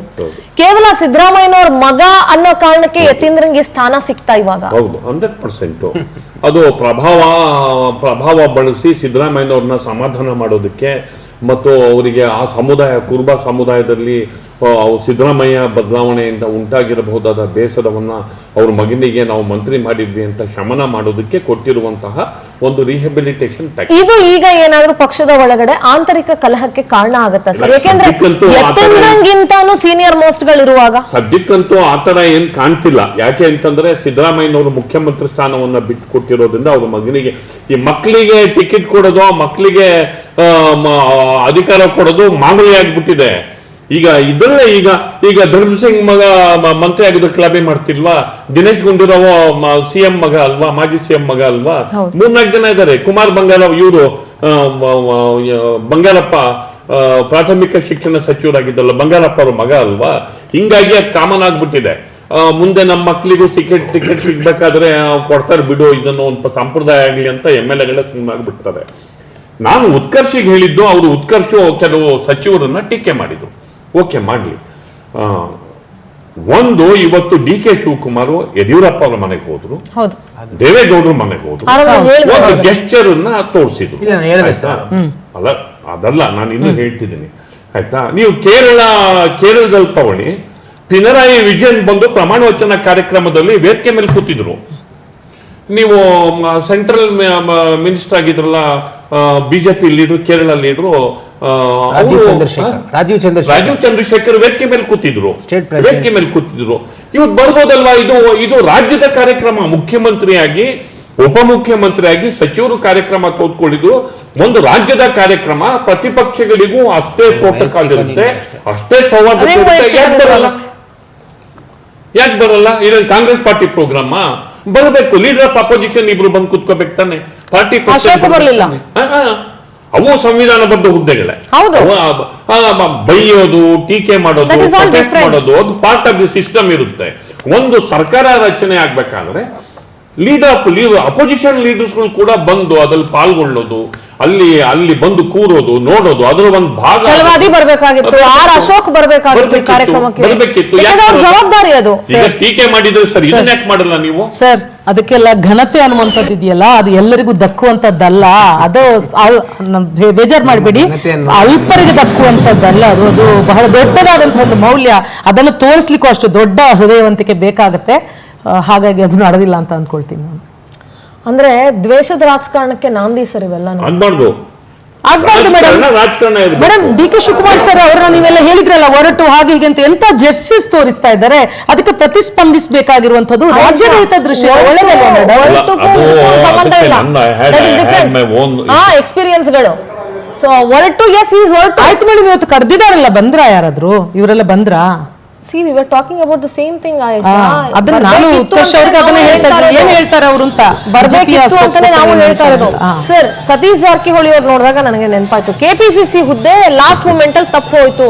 ಸಿದ್ದರಾಮಯ್ಯ ಅವರು ಇವಾಗ ನಾನೊಂದು ತೀರಾ ನೀನೊಂದು ತೀರಾ ಆಗಿದ್ದಾರೆ. ಸೊ ಏನೋ ಕ್ಲಾಶ್ ಗಳಾಗಿದೆ ಅಂತ ಹೇಳಿ ಏನ್ ಹೇಳ್ತೀರಿ ಆ ವಿಚಾರ? ಒಂದು ಮೇಲ್ನೋಟಕ್ಕೆ ನಮಗೆ ಕಾಣಿಸ್ಕೊಂಡಿದ್ದು, ಅವರು ಸಚಿವ ಸ್ಥಾನ ಬೇಕು ಅಂತ ಹೇಳಿದ್ದು ಅಲಾಂಗ್ ವಿತ್ KPCC ಕೊಡಲ್ಲ ಅಂತ. ಅಲಾಂಗ್ ವಿತ್ KPCC ಯಾಕೆಂದ್ರೆ ಅವ್ರಿಗೆ ಯಾಕೆ ಇಂಪಾರ್ಟೆಂಟು ಅಂತಂದ್ರೆ, ಸಚಿವ ಸ್ಥಾನ ಬಿಟ್ಕೊಟ್ರೆ ಬೆಳಗಾವಿ ರಾಜಕಾರಣ ಕೈಯಿಂದ ಹೊರಟೋಗುತ್ತೆ. ಬೆಳಗಾವಿನಲ್ಲಿ ಯಾರೋ ಅವ್ರ ಮಾತು ಕೇಳಲ್ಲ. ಮತ್ತು ಲಕ್ಷ್ಮೀ ಹೆಬ್ಬಾಳ್ಕರ್ ಒಂದ್ ವೇಳೆ ಮಂತ್ರಿ ಆದ್ರೆ ಅವರ ಪ್ರಭಾವ ಅದು ಅವರಿಗೆ ಮೋಸ್ಟ್ ಇಂಪಾರ್ಟೆಂಟ್. ಬೆಳಗಾವಿ ಉಳಿದ್ರೆ KPCCನೂ ಆಗ್ಬೋದು, ಏನೂ ಆಗ್ಬೋದು. ಎರಡನೇದು, ಸಿದ್ದರಾಮಯ್ಯ ಅವ್ರ ನಡುವೆ ಡಿಫ್ರೆನ್ಸಸ್ ಬಂದಿದೆ. KPCC ಅಧ್ಯಕ್ಷ ಸ್ಥಾನಕ್ಕೆ ಸಿದ್ದರಾಮಯ್ಯ ಅವರಿಗೆ ಬ್ಯಾಕ್ ಮಾಡಲಿಲ್ಲ. ಬ್ಯಾಕ್ ಮಾಡಲಿಲ್ಲ. BK ಹರಿಪ್ರಸಾದ್ ಪರ ನಿಂತ್ಕೊಂಡು BK ಹರಿಪ್ರಸಾದ್ ಅನಿವಾರ್ಯ ಕ್ಯಾಂಡಿಡೇಟ್ ಆಗಿ ಹೊರಹೊಮ್ಮಿದ್ದಾರೆ. ಹಿಂದುಳಿದ ವರ್ಗದವರಿಗೆ ಕೊಡಬೇಕು ಅಂತ. ಅಲ್ಲಿ ಈಗ ಒಕ್ಕಲಿಗರು ಮುಖ್ಯಮಂತ್ರಿ ಆದರೆ, ದಲಿತ ಸಮುದಾಯ DCM ಆದರೆ, ಬ್ಯಾಕ್ವರ್ಡ್ ಕಮ್ಯುನಿಟಿಗಳಿಗೆ ಪಾರ್ಟಿನಲ್ಲಿ ಇರಲಿ ಅಂತ ಹೇಳ್ಬಿಟ್ಟು ಅವ್ರ ಪಾರ್ಟಿ ಪ್ರೆಸಿಡೆಂಟ್ ಆಗಿ ಅವರಿಗೆ ನೀವು ಅಧ್ಯಕ್ಷ ಆಗಬೇಕು ಅಂತ ಕಮ್ಯುನಿಕೇಟ್ ಮಾಡಿದ್ದಾರೆ. ಹೀಗಾಗಿ ಇವೆಲ್ಲ ಡಿಫರೆನ್ಸಸ್ ಏನು ಇಷ್ಟಕ್ಕೆ ನಿಂತೋಗುತ್ತೋ ಅಥವಾ ಬರುವ ದಿನಗಳಲ್ಲಿ ಅದೇನಾದರೂ ಒಂದು ರೂಪ ಪಡ್ಕೊಳ್ಳುತ್ತೋ ಕಾದು. ಇನ್ನೊಂದು ಆಯಿಷಾ ಅವ್ರು ಹೇಳ್ತಿದ್ರು, ನೋಡಿ ಅವ್ರ ಗೆಸ್ಟರು ಎಷ್ಟು ಚೆನ್ನಾಗಿದೆ, ಚೀಫ್ ಮಿನಿಸ್ಟರ್ ಗೆಸ್ಟರು. ಇನ್ನೊಂದು 4 ದಿವಸ ಬಿಟ್ಟು ನೋಡೋಣ. ಅದನ್ನೇ ಎಷ್ಟು ಚೆನ್ನಾಗಿದೆ ಮಾಡ್ತೀನಿ. ಗೆಸ್ಟರು ಇವತ್ತಿನ ಗೆಸ್ಟರು ತುಂಬಾ ಚೆನ್ನಾಗಿದೆ. ಒಂದು ಅಲ್ಲಿ ಅವರು ಜನಗಳ ಜೊತೆ ವರ್ತಿಸಿದ ರೀತಿ, ಮಾತಾಡಿದ ರೀತಿ, ಸಂಪುಟ ಇವರು ಪ್ರಮಾಣ ವಚನ ಸ್ವೀಕಾರ ಮಾಡಬೇಕಾದ್ರೆ ವೇದಿಕೆ ಮೇಲೆ ನಡ್ಕೊಂಡಿದ್ದ ರೀತಿ, ಜನಗಳನ್ನು ಸ್ವಾಗತ ಮಾಡಿದ ರೀತಿ, ಆ ನಂತರ ಹೊರಗೆ ಬಂದಿದ್ದ ರೀತಿ, ಮತ್ತು ಈ ಗೆಸ್ಚರೇ ಅವರ ಶಾಶ್ವತವಾದ ಗೆಸ್ಚರ್ ಆಗಿರ್ಲಿ ಅಂತ ನಾನು ಆಶಿಸ್ತೇನೆ. ಸರ್, ಬೆಳಿಗ್ಗೆ ಬಾಲ್ಕನಿಗೆ ಬಂದು ಖಂಡಿತವಾಗ್ಲು ಸರ್, ಬೆಳಿಗ್ಗೆ ಅವರು ಬಾಲ್ಕನಿಂದ ಹೊರಗೆ ಬಂದು ಜನರನ್ನು ನೋಡಿದ ಕೂಡಲೇ ಅವ್ರು ಏನು ಮಾತಾಡಲಿಲ್ಲ, ತುಂಬಾ ಭಾವುಕರಾಗಿದ್ರು ಅವರು. ನೀವ್ ಹೆಂಗ್ ಮಾತಾಡ್ತಿದ್ದೀರಾ ಅಂದ್ರೆ DK ಶಿವಕುಮಾರ್ ಏನೋ ಬೆಳಗ್ಗೆಯಿಂದ ದೇವ್ರ ತರ ವರ್ತಿಸಿದ್ರು ಅನ್ನೋ ತರ ಬೆಳಿಗ್ಗೆ ಅಂತ ಅಲ್ಲ ಮೇಡಮ್, ನಾನು ಹೇಳ್ತಾ ಇದ್ದೀನಿ ಅವ್ರ ವ್ಯಕ್ತಿತ್ವ ತುಂಬಾ ಆಗಿದೆ ಅಂತ ಸಮೀಲಾ ಸರ್ ಅಂತಹ ವಿಶ್ಲೇಷಕರೇ ಹೇಳ್ತಾ ಇದ್ದಾರೆ ಅಂತ. ಏನು ನೋಡಿ, ನಾನು ಹೇಳುದು ತುಂಬಾ ಚೆನ್ನಾಗಿ ಹುಟ್ಟಿ ಬೆಳೆದು ಬಂದು ಏನೆಲ್ಲ ಮಾಡಿದವರು ಕೊನೆಗೆ ಏನೆಲ್ಲ ಅನಾಹುತಗಳನ್ನಾಗಿ ಇದಾಗ್ತಾರೆ. ನಾನು ಹೇಳಿದ್ದು ಬಂಡೆ ಶಿಲ್ಪವಾಗುತ್ತಾ ಇದೆ ಅನ್ನುವಂತ ರೂಪಕವನ್ನು ನಾನು ಕೊಟ್ಟಿದ್ದೀನಿ. ಆ ತರನೇ ಅವ್ರು ನಡೆಸ್ಕೊಳ್ತಾ ಇದ್ದಾರೆ. ಅಲ್ಲ, ಆಗ್ಲೇಬೇಕು, ಆಗ್ತಾರೆ ಮೇಡಮ್, ಆಗಿದ್ದಾರೆ, ನೋಡಿದ್ದಾರೆ ರಾಜ್ಯದ ಜನ. ಶಿಲ್ಪಿ ರೂಪಿ ಪಡ್ಕೊಳ್ಳುವಂತ ಶಿಲೆ ಏನಾಗುತ್ತೆ, ಇಲ್ಲ ಇಲ್ದ್ರೆ ಚಪ್ಪಡಿ ಕಲ್ಲು, ಹಂಗೆ ಇರೋ ಚಪ್ಪಡಿ ಕಲ್ಲು ಏನಾಗುತ್ತೆ ಅನ್ನೋದು ನಿಮ್ಗೂ ಗೊತ್ತಿದೆ, ಅದು ಅವ್ರಿಗೂ ಗೊತ್ತಿದೆ. ಸೊ ಅದನ್ನ ನಡ್ಕೊಳ್ಳೇಬೇಕಾಗತ್ತೆ. ಸರ್, ಕ್ಯಾಬಿನೆಟ್ ಎಕ್ಸ್ಪಾನ್ಷನ್ ವಿಚಾರಕ್ಕೆ ಬಂದಾಗ ಬಹಳಷ್ಟು ಜನ ದೆಹಲಿಗೆ ದೌಡಾಯಿಸಿದ್ರು, ಬಹಳಷ್ಟು ಜನ ದೆಹಲಿಯಲ್ಲಿ ಠಿಕಾಣಿ ಹೂಡಿದ್ರಲ್ಲ. ಫಾರ್ ಎಕ್ಸಾಂಪಲ್ ಚಲುರಾಯ ಸ್ವಾಮಿ ಅವರಾಗ್ಲಿ, ಇವರೆಲ್ಲರೂ ಘಟಾನುಘಟಿಗಳ ಹೆಸರನ್ನ ಕೈ ಬಿಡಲಾಗಿದೆ. ಸೊ ಕ್ಯಾಬಿನೆಟ್ ಎಕ್ಸ್ಪಾನ್ಷನ್ ಅಂತ ಬಂದಾಗ ಯಾವ ರೀತಿ ಪ್ಲಾನ್ ಮಾಡ್ಕೊಂಡಿದೆ ಅನ್ಸುತ್ತೆ ಸರ್ ಕಾಂಗ್ರೆಸ್? ಏನು ಅವ್ರ ಸ್ಟ್ರಾಟಜಿ ಏನಿರ್ಬೋದು ಅಂತ ಅನ್ಸುತ್ತೆ? ಕ್ಯಾಬಿನೆಟ್ 2 ಭಾಗ. ಒಂದು, DK ಶಿವಕುಮಾರ್ ಅಹಿಂದ ಜೊತೆಗೆ ಬೇರೆ ಸಮುದಾಯಗಳಿಗೂ ಹೆಚ್ಚು ಆದ್ಯತೆ ಕೊಡಬೇಕು. ಸಿದ್ದರಾಮಯ್ಯನವರು ನಮ್ಮ ವೋಟ್ ಬ್ಯಾಂಕ್ ಇರೋದೇ ಅಹಿಂದ ಮತ್ತು ಶತಾಯ ಗತಾಯ ಒಂದೊಂದು ಸಮುದಾಯಗಳಿಗೆ ಒಂದೊಂದು DCM ಪೋಸ್ಟನ್ನು ಅಲ್ಪಸಂಖ್ಯಾತರಿಗೆ, ಹಿಂದುಳಿದವರಿಗೆ, ದಲಿತರಿಗೆ ಕೊಟ್ಟರೆ ಆ ಸಮುದಾಯದಲ್ಲಿ ನಮ್ಮ ಸಮುದಾಯಗಳಿಗೆ ಒಂದು ದೊಡ್ಡ ಹುದ್ದೆಯನ್ನು ಕೊಟ್ಟಿದ್ದಾರೆ ಅನ್ನುವ ಒಂದು ಸಂದೇಶ ರವಾನೆಯಾಗಿ ಆ ಸಮುದಾಯಗಳು ನಮ್ಮ ಜೊತೆ ಹೆಚ್ಚು ಅಟ್ಯಾಚ್ಡ್ ಆಗಿರ್ತವೆ, ಇದೊಂದು ಫಾರ್ಮುಲಾ ಅನ್ನೋ ಥರ ಅವರು ಹೇಳಿದರು. CM ಅದಕ್ಕೆ ಒಪ್ಪಲಿಲ್ಲ.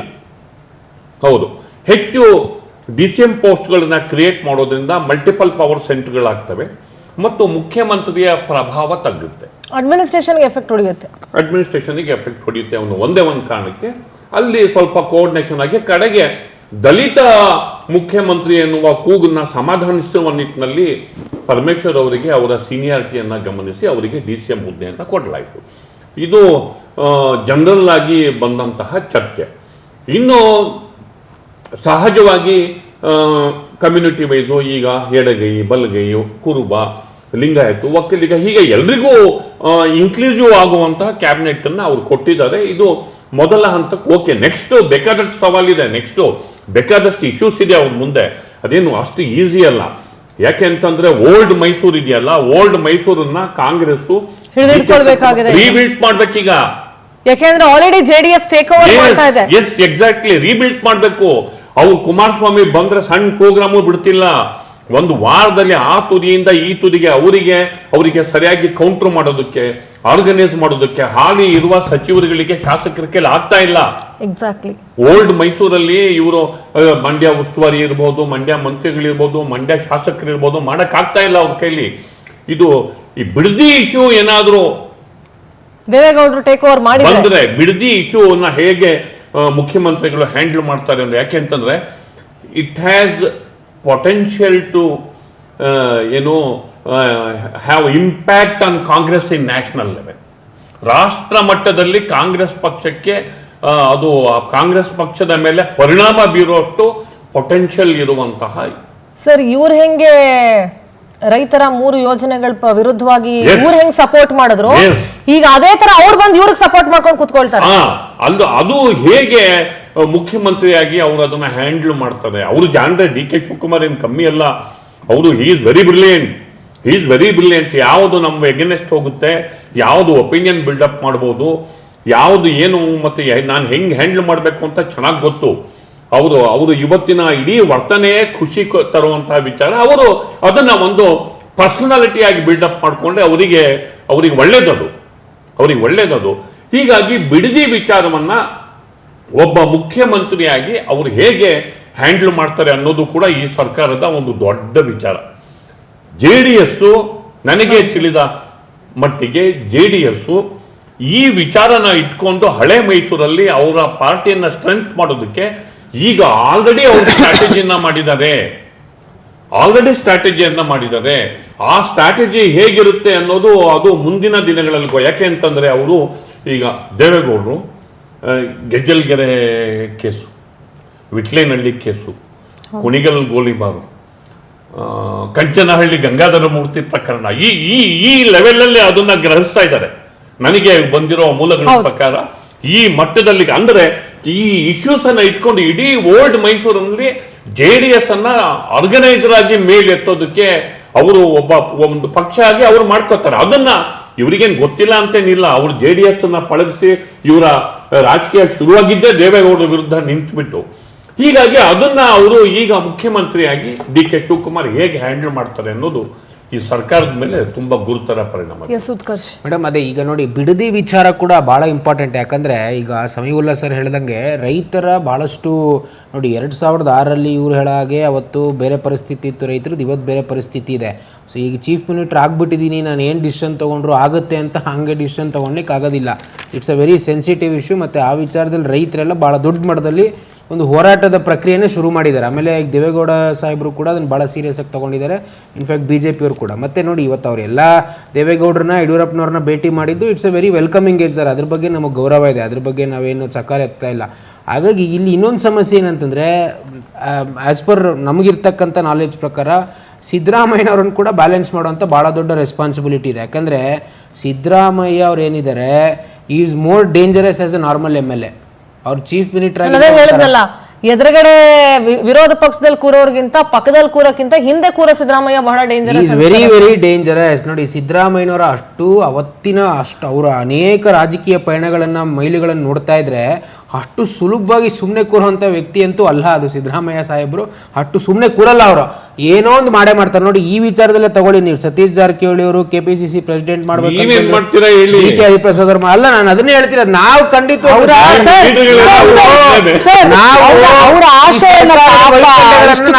ನಾವು ಕಳೆದ 3 ವರ್ಷದಿಂದ ಹೇಳ್ತೀವಿ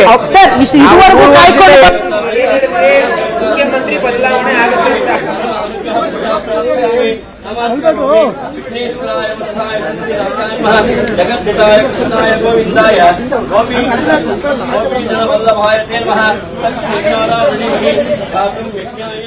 Fact is so difficult to digest, so don't accept it. Muneshwara ದೇವಸ್ಥಾನಕ್ಕೆ ಭೇಟಿ ಕೊಟ್ಟಿದ್ದ ನೋಡಿ ಸರ್, ವಿಧಾನಸೌಧ ಮತ್ತು ವಿಕಾಸಸೌಧದ ಮಧ್ಯೆ ಇರುವಂತ ಒಂದು ಸಣ್ಣ ದೇವಸ್ಥಾನ, ಅದನ್ನು ಕೂಡ ಡಿ ಕೆ ಶಿವಕುಮಾರ್ ಅವರು ಮರೆತಿಲ್ಲ, ಬಿಟ್ಟಿಲ್ಲ. ಉತ್ಕರ್ಷ್, ನೀವು ಸಿದ್ದರಾಮಯ್ಯ ಅವರು ಡೇಂಜರಸ್ ಅಂತ ಮಾತಾಡ್ತಾ ಇದ್ರಿ. ನನಗೆ ಆಶ್ಚರ್ಯ ಆಗಿರೋದೇನಂದ್ರೆ, ಈ ಇಡೀ ಸರ್ಕಾರ ಬದಲಾವಣೆಯ ಪ್ರೋಸೆಸ್ ಅಲ್ಲಿ ಕಾಂಗ್ರೆಸ್ ಬಿಜೆಪಿಗೆ ಒಂದಿಷ್ಟು ಊಟ ಹಾಕ್ಲಿಲ್ಲ. ಬಿಜೆಪಿ ಅವರು ಕಾಯ್ತಾ ಇದ್ರು, ಒಂದಿಷ್ಟು ಊಟ ಹಾಕ್ಲಿಲ್ಲ, ಒಂದಿಷ್ಟು ನಿಮ್ ಹೊಟ್ಟೆ ತುಂಬಿಸ್ಲಿಲ್ಲ. ನಿಮ್ ನಾಯಕರೆಲ್ಲ ಬಿಲ ಸೇರ್ಕೊಂಡಂಗ್ ಆ ರೀತಿ ಇಲ್ಲ ನೋಡಿ. ನಮ್ಗೆ ಊಟ ಹಾಕುವಂತ ಅವಶ್ಯಕತೆ ಇಲ್ಲ. ಜನ 28ಕ್ಕೆ ನಮ್ಗೆ ಊಟ ಹಾಕ್ತಾರೆ, ನಮ್ಗೆ ಭರವಸೆ ಇದೆ, ನಮ್ಗೆ ಅದು ಮುಖ್ಯ. ವಿಚಾರ ಬಹಳ ಗೊತ್ತಾಯ್ತಲ್ಲ ಈಗ ಇವ್ರಿಗೆ ಅಹಿಂದ. ಈಗ ರಾಹುಲ್ ಗಾಂಧಿ ಅವರು ನಾನು ಅವತ್ತು ಕೂಡ ಪ್ರಸ್ತಾಪ ಮಾಡಿದೆ. ಇದೇ ಐಶ್ವರ್ಯ, ಒಂದ್ ನಿಮಿಷ ನಾನು ಮುಗಿಸ್ಬಿಡ್ತೀನಿ. ಇದೇ ರಾಹುಲ್ ಗಾಂಧಿ ಅವರು ದೇಶದ ಎಲ್ಲಾ ಕಡೆ ಬೊಬ್ಬೆ ಹೊಡೆದ್ರು, OBC ಲೀಡರ್ಗಳನ್ನು ಇದ್ ಮಾಡ್ತೀವಂತ. ಸಿದ್ದರಾಮಯ್ಯನವ್ರನ್ನ ಯಾಕೆ ತೆಗೆದ್ರಿ ಅಂತ ಇವತ್ತಿಗೂ ಕೂಡ ಅವ್ರ ಕೈಲಿ ಅರ್ಥ ಕೊಡಕ್ಕಾಗಿಲ್ಲ. ಒಪ್ಪಂದಾಗಿದೆ, ಮತ್ತೊಂದಾಗಿದೆ ಅಂತ ಹೇಳಿದ್ರು. ಆಮೇಲೆ ಪಾಪ ಪರಮೇಶ್ವರ್ ಅವರು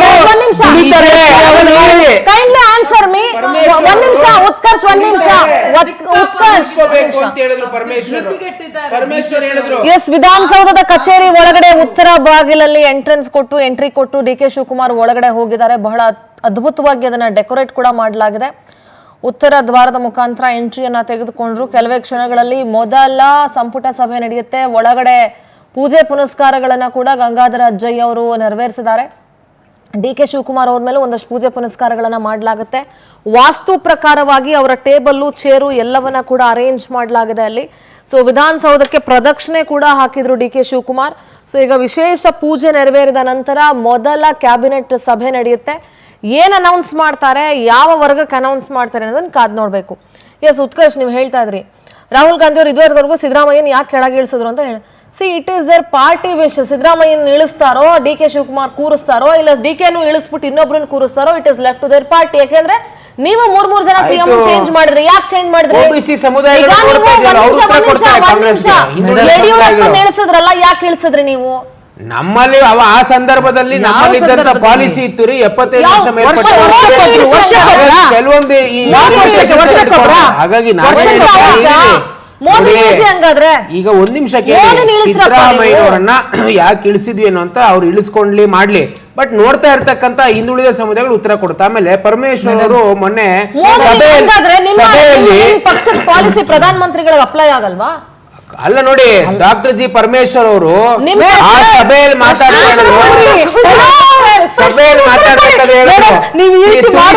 ತುಳಿಸ್ಕೋಬೇಕು ಅಂತ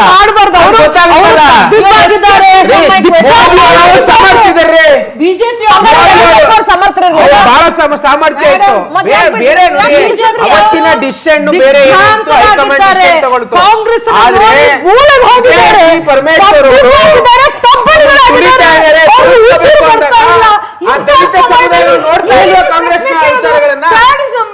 ಕಾಂಗ್ರೆಸ್ನ ಸಿದ್ಧಾಂತಗಳನ್ನ ನೋಡ್ತಾ ಇದ್ದಾರೆ. ಪರಮೇಶ್ವರ್ ಅವರು ಮುಖ್ಯಮಂತ್ರಿ ಮಾಡ್ಲಿಲ್ವಲ್ಲ, ದಲಿತರಿಗೆ ಮಾಡಿರ್ತಕ್ಕಂಥ ದ್ರೋಹ ಇದು, ಅನ್ಯಾಯ ಇದು. ನಿಮ್ಮನ್ನು ನೋಯಿಸಬಾರ್ದು ಉತ್ಕರ್ಷ್ ಅವರೇ, ಉತ್ಕರ್ಷ್ ನಮ್ಮನ್ನೇ ನಿಮ್ಗೆ ಉತ್ತರ ಕೊಡ್ತೀವಿ. ಒಂದ್ ನಿಮಿಷ ಉತ್ಕರ್ಷ್, ಸುಮ್ನೆ ಏನೋ ಮಾತಾಡ್ಬೇಕು ಅಂತ ಮಾತಾಡ, ದಲಿತರಿಗೆ ಮೋಸ ಮಾಡ್ಬಿಟ್ಟಿದ್ದಾರೆ. ಹೌದು, ಮತ್ತೆ ಪರಮೇಶ್ವರ್ ಅವರು ಯಾಕೆ ಹೇಳಿಕೆ ಕೊಟ್ರು? ಮತ್ತೆ ಏನಂತ ತುಳಿತಾರೆ, ತುಳಿಸ್ಕೋಬೇಕು, ಮೂರ್ ಸತಿ ಅವಕಾಶ ಸಿಕ್ಕಿತ್ತು ನನಗೆ ಮುಖ್ಯಮಂತ್ರಿ ಮಾಡ್ಲಿಕ್ಕೆ ಅಂತ. It is his official statement. ನಿಮ್ಮಲ್ಲೂ ಉಳಿದಿದೆ, ನಿಮ್ಮಲ್ಲೂ ನಮ್ದು ಪ್ರಶ್ನೆ ಬೇಡ ಮೇಡಮ್. ನಮ್ಮ ಪಕ್ಷ ಏನು? ನಮ್ಮಲ್ಲಿ ಯಾರು ಹೇಳಿದ್ರು? ಈಗ ನಮ್ಮ ಪಕ್ಷ ವಿರೋಧ ಪಕ್ಷದಲ್ಲಿ ನಾವು ಆಡಳಿತ ಪಕ್ಷ ಮಾಡ್ತಾರೆ. ವಿರೋಧ ಪಕ್ಷದಲ್ಲಿ ನಮ್ಮಲ್ಲಿ ಯಾರು ಹೇಳಿದಾರೆ ಆ ರೀತಿ? ವಿರೋಧ ಪಕ್ಷದಲ್ಲಿದ್ರು ಕೂಡ ಹೌದು. ನಮ್ಮಲ್ಲಿ ಯಾರು ಕರ್ನಾಟಕ ರಾಜ್ಯದಲ್ಲಿ ಈಗ ಪರಮೇಶ್ವರ್ ಅವ್ರನ್ನು ಡಿಸಿಎಂ ಮಾಡಿದಾರ್ರಿ. ಪರಮೇಶ್ವರ್ ಅವ್ರಿಗೂ 8 ವರ್ಷ ಕೆಪಿಸಿಸಿ ಅಧ್ಯಕ್ಷ ಸ್ಥಾನ ಕೊಟ್ಟಿದಾರ್ರಿ. ಕೊಡ್ರಿ ಚಲವಾದಿ ನಾರಾಯಣ ಸ್ವಾಮಿಗೆ ಬಿಜೆಪಿ ರಾಜ್ಯಾಧ್ಯಕ್ಷ ಸ್ಥಾನ. ಈಶ್ವರಪ್ಪ ಅವರು ಕೊಟ್ಟಿದ್ವಿ. ನಮ್ಮ first state president AK. Subbaiah ಅದೇ ಬ್ಯಾಕ್ವರ್ಡ್ ಕ್ಲಾಸ್ ಕಮ್ಯುನಿಟಿ ಅವರು. ಇವಾಗ ಯಾಕೆ ಸುನಿಲ್ ಕುಮಾರ್ ಯಾರು? ಅದನ್ನ ಏನ್ ಮಾಡ್ಬೇಕು? ಹೈಕಮಾಂಡ್ ಡಿಸಿಷನ್ ಮಾಡಿದ್ರಿ. ಮೋದಿಗಿಂತ ಬ್ಯಾಕ್ವರ್ಡ್ ಕ್ಲಾಸ್ ಬೇಕೇನ್ರಿ ಆಯುಷ್ ಅವರೇ? ಮೋದಿಗಿಂತ ಬ್ಯಾಕ್ವರ್ಡ್ ಕ್ಲಾಸ್ ಬೇಕಾ? ಬಸವಣ್ಣನವರ ಫೋಟೋಗೆ ಮಾಲಾರ್ಪಣೆಯನ್ನ ಮಾಡಿದ್ರು ಡಿ ಕೆ ಶಿವಕುಮಾರ್. ಜೊತೆಗೆ ಸಚಿವ ಸಂಪುಟದ ಸಚಿವರು ಕೂಡ ಅವರಿಗೆ ಸಾಥ್ ನೀಡಿದ್ದಾರೆ, ಪುಷ್ಪಾರ್ಚನೆಯನ್ನ ಮಾಡಿದ್ರು.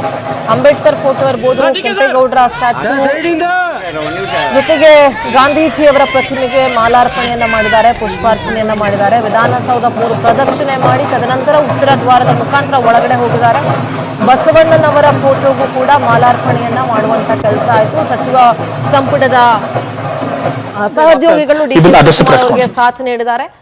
ವಿಧಾನಸೌಧದ ಸುತ್ತ ಪ್ರದಕ್ಷಿಣೆಯನ್ನ ಕೂಡ ಮಾಡಲಾಯಿತು. ದೀರ್ಘದಂಡ ನಮಸ್ಕಾರವನ್ನ ಮಾಡಿ ಒಳಗಡೆ ತೆರಳಿದ್ರು ಸಿಎಂ ಡಿಕೆಶಿ. ಕೆಪಿಸಿಸಿ ಅಧ್ಯಕ್ಷ ಸ್ಥಾನಕ್ಕೆ ಡಿಕೆ ಶಿವಕುಮಾರ್ ರಾಜೀನಾಮೆ ಕೊಟ್ಟಿದ್ದಾರೆ. ಎಐಸಿಸಿಗೆ ರಾಜೀನಾಮೆ ಪತ್ರವನ್ನ ರವಾನಿಸಿದ್ರು ಡಿಕೆ ಶಿವಕುಮಾರ್. ನೂತನ ಕೆಪಿಸಿಸಿಯ ಸಾರಥಿ ಯಾರಾಗ್ತಾರೆ ಅನ್ನುವಂಥ ಕುತೂಹಲ ಸಹಜವಾಗೇ ಇದೆ. ಬಹಳಷ್ಟು ಪೈಪೋಟಿ ಕೂಡ ಇದೆ ಆ ಸ್ಥಾನಕ್ಕೆ. ನಾನೆಲ್ಲೋ ಕೇಳ್ಪಟ್ಟೆ ಸಮೀವುಲ್ಲ ಸರ್, ಅಂದ್ರೆ ಹಿಂಗೆ ಸೋಷಿಯಲ್ ಮೀಡಿಯಾದಲ್ಲಿ ಹರಿದಾಡ್ತಾ ಇತ್ತು, ಮಹಿಳಾ ಕೆಪಿಸಿಸಿ ಅಧ್ಯಕ್ಷೆಯನ್ನ ಮಾಡ್ತಾರೆ ಮಹಿಳಾ ಕೋಟದ ಅಡಿಯಲ್ಲಿ ಅಂತ ಎಲ್ಲೋ ಹಿಂಗೆ ಸುದ್ದಿ ಹರಿದಾಡ್ತಾ ಇತ್ತು. ಅದರಲ್ಲಿ ಪ್ರಭಾ ಮಲ್ಲಿಕಾರ್ಜುನ್ ಅವರ ಹೆಸರು ಅದರಲ್ಲಿ ಇದಾಗಿತ್ತು. ಏನ್ ಹೇಳ್ತೀರಿ ಸರ್? ಅಂತದ್ದೇನಾದ್ರೂ ಹರಿಪ್ರಸಾದ್ ಅವರಿಗೆ ಕಮ್ಯುನಿಕೇಟ್ ಮಾಡಿದ್ದಾರೆ ಅಂತ ಅನ್ಸುತ್ತೆ. ಹರಿಪ್ರಸಾದ್ ಅವರಿಗೆ ಅಧ್ಯಕ್ಷರಾಗಿ ಅವ್ರನ್ನ ನೀವು ರೆಡಿ ಇರಿ, ನೀವು ಕ್ಯಾಬಿನೆಟ್ಗೆ ಬೇಡ ಅಂತ ಹೇಳಿ ಇವನ್ ಸಿದ್ದರಾಮಯ್ಯನವರು ಕೂಡ ಅವರಿಗೆ ಮಾಡಿ ಅಂತ ಹೇಳಿ. ಓಕೆ, ವಿಧಾನಸೌಧದಲ್ಲಿ CM D K Shivakumar entry ಕೊಟ್ಟಿದ್ದಾರೆ. ಕೆಲವೇ ಕ್ಷಣಗಳಲ್ಲಿ ಈಗ ಸಂಪುಟ ಸಭೆ ಕೂಡ ಮಾಡ್ತಾರೆ. ಉತ್ತರ ದ್ವಾರದಿಂದ ವಿಧಾನಸೌಧವನ್ನ ಪ್ರವೇಶಿಸಿದ್ರು. ವಿಧಾನಸೌಧದ ಮೆಟ್ಟಿಲುಗಳಿಗೆ ಡಿಕೆ ದೀರ್ಘದಂಡ ನಮಸ್ಕಾರ ಹಾಕಿ ಒಳಗಡೆ ಹೋದ್ರು. ಮುಖ್ಯಮಂತ್ರಿ ಆದ ನಂತರ ಮೊದಲ ಬಾರಿಗೆ ಅವರು ವಿಧಾನಸೌಧವನ್ನ ಪ್ರವೇಶ ಮಾಡಿದ್ದಾರೆ. ಒಳಗಡೆ ಒಂದಷ್ಟು ಪೂಜೆ ಪುನಸ್ಕಾರಗಳನ್ನ ಅವರ ಕ್ಯಾಬಿನ್ ಒಳಗಡೆ ಮಾಡ್ತಾರೆ. ಅದಾದ ಮೇಲೆ ಸಂಪುಟ ಸಭೆಯನ್ನ ನಡೆಸ್ತಾರೆ. ಏನಾದರೂ ಪ್ರತಿ ಸಲ ಯಾರಾದರೂ ಹೊಸದಾಗಿ ಮುಖ್ಯಮಂತ್ರಿ ಆದಾಗ ಯಾವುದಾದ್ರೂ ಒಂದು ಹೊಸ ಯೋಜನೆಯನ್ನ ಘೋಷಿಸೋದು ವಾಡಿಕೆಯಲ್ಲಿ ಬಂದಿದೆ. ಡಿಕೆ ಶಿವಕುಮಾರ್ ಆಂಬಿಷಿಯಸ್ ಪರ್ಸನ್, ಬಹಳಷ್ಟು ಎಜುಕೇಶನಲ್ ಇನ್ಸ್ಟಿಟ್ಯೂಷನ್ಗಳಿದಾವೆ, ವಿದ್ಯಾರ್ಥಿಗಳ ಪರವಾಗಿ ಬಹಳಷ್ಟು ಪ್ರೀತಿಯನ್ನ ಇಟ್ಕೊಂಡಿದ್ದಾರೆ.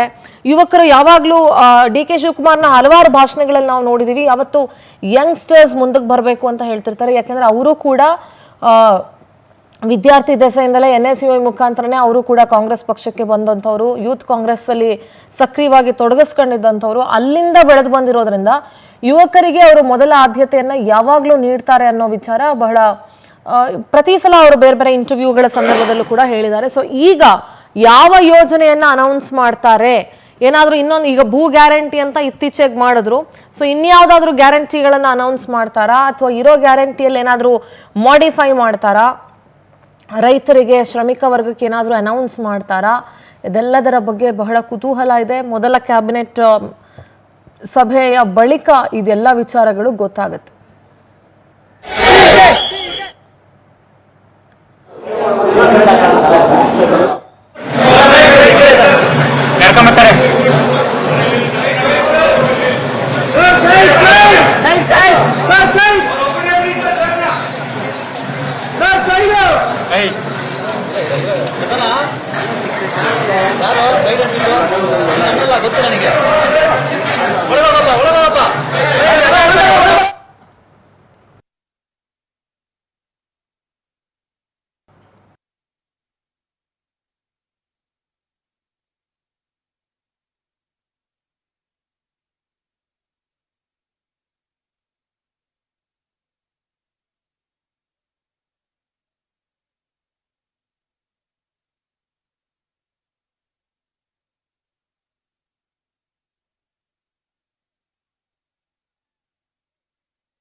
ಫೋಟೋ ಕ್ಯಾಮ್ರಾ ತಗೊಂಡು ಸ್ವಲ್ಪ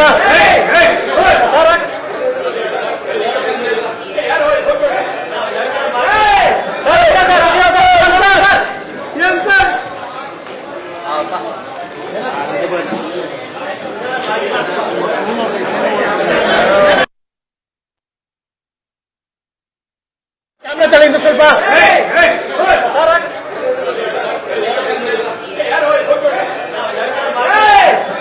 ಶಿವಕುಮಾರ್ ಎಂಟ್ರಿ ಕೊಡ್ತಾ ಇರೋ ದೃಶ್ಯಗಳನ್ನ ನೋಡ್ತಾ ಇದ್ದೀರಾ. ಒಳಗಡೆ ಹೋಗಿ ಈಗ ಕ್ಯಾಬಿನೆಟ್ ಮೀಟಿಂಗ್ ಕೂಡ ಆಗುತ್ತೆ. ಮೊದಲು ಅವರ ಕ್ಯಾಬಿನ್ ಅಲ್ಲಿ DKಶಿ ಅವರ ಕಚೇರಿಯಲ್ಲಿ ಅಂದ್ರೆ CM ಕಚೇರಿಯ ಒಳಗಡೆ ಪೂಜೆ ಪುನಸ್ಕಾರಗಳು ನೆರವೇರುತ್ತೆ. DKಶಿ ಅವರು ಆಗಮಿಸೋದಕ್ಕೂ ಮೊದಲೇ ಗಂಗಾಧರ ಅಜ್ಜಯ್ಯ ಅವರು ಬಂದು ಅಲ್ಲಿ ಪೂಜೆಗೆ ಎಲ್ಲ ಪ್ರಿಪರೇಷನ್ಸ್ ಅನ್ನ ಮಾಡ್ತಾ ಇದ್ರು. ವಿಧಾನಸೌಧದ ಮೆಟ್ಟಿಲುಗಳಿಗೆ CM DK ದೀರ್ಘದಂಡ ನಮಸ್ಕಾರ ಹಾಕಿದ್ರು. ಉತ್ತರ ಬಾಗಿಲಿನಿಂದ ವಿಧಾನಸೌಧಕ್ಕೆ ಎಂಟ್ರಿಯನ್ನ ಪಡ್ಕೊಂಡ್ರು. ಮುಖ್ಯಮಂತ್ರಿ ಆದ ನಂತರ ಮೊದಲ ಬಾರಿಗೆ ವಿಧಾನಸೌಧಕ್ಕೆ DKಶಿ ಗ್ರ್ಯಾಂಡ್ ಎಂಟ್ರಿಯನ್ನ ನೀಡ್ತಾ ಇದ್ದಾರೆ ಉತ್ತರ ಬಾಗಿಲಿನ ಮೂಲಕ. ಪಕ್ಕಾ ವಾಸ್ತು ಪ್ರಕಾರವೇ ಉತ್ತರ ಬಾಗಿಲಿನ ಮೂಲಕ DK ಒಳ ಪ್ರವೇಶ ಮಾಡಿದ್ರು. ಮೊದಲೇ ಎಲ್ಲವೂ ಕೂಡ ಪ್ಲಾನ್ ಆಗಿತ್ತು. ಸೊ ಹಾಗಾಗಿ ಆ ದ್ವಾರಕ್ಕೆ ಹೂವಿನ ಅಲಂಕಾರ ಕೂಡ ಮಾಡಲಾಗಿತ್ತು.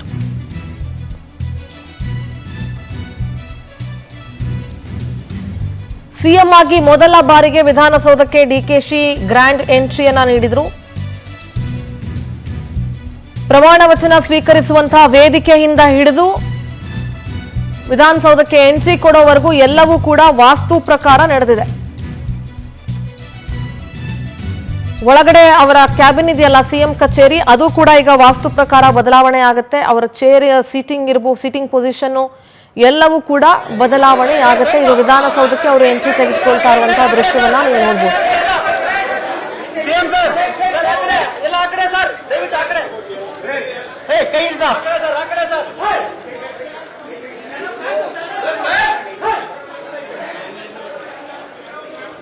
ಫೋಟೋ ಕ್ಯಾಮ್ರಾ ತಗೊಂಡು ಸ್ವಲ್ಪ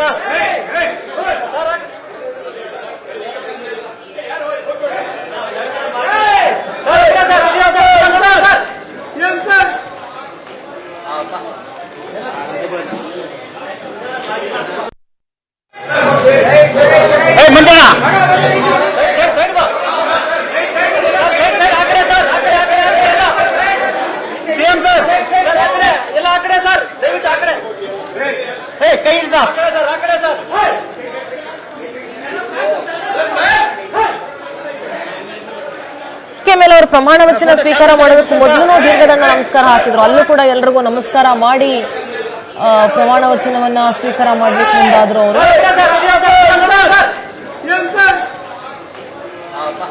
ಬಹಳ ವಾಸ್ತು ಲೆಕ್ಕಾಚಾರ ಹಾಕಿ ಸಮಯ ಸಂದರ್ಭ ನೋಡಿ ಇಂಥ ಟೈಮಲ್ಲೇ ಒಳಗಡೆ ಎಂಟ್ರಿ ತಗೊಳ್ಬೇಕು ಅನ್ನೋದೆಲ್ಲ ಸಮಯ ಎಲ್ಲ ನೋಡಿ ಟೈಮಿಂಗ್ ಎಲ್ಲ ನೋಡಿ ವಿಧಾನಸೌಧದ ಒಳಗಡೆ ಬಂದಿದ್ದಾರೆ. ಸಭೆಯಲ್ಲಿ ನೂತನ ಯೋಜನೆಯನ್ನ ಘೋಷಿಸುವ ಬಗ್ಗೆ ಚರ್ಚೆ ಮಾಡುವ ಸಾಧ್ಯತೆ ಇದೆ. 13 ಜನ ಸಂಪುಟ ಸಹೋದ್ಯೋಗಿಗಳ ಜೊತೆಗೆ ಮೊದಲ ಸಂಪುಟ ಸಭೆಯಲ್ಲಿ ಮಹತ್ವದ ನಿರ್ಧಾರವನ್ನ ತೆಗೆದುಕೊಳ್ಳುವ ಸಾಧ್ಯತೆ ಇದೆ. ಸಂಪುಟ ಸಭೆಗೂ ಮುನ್ನ ತಮ್ಮ ಕಚೇರಿಗೆ ತೆರಳಿದ್ದಾರೆ.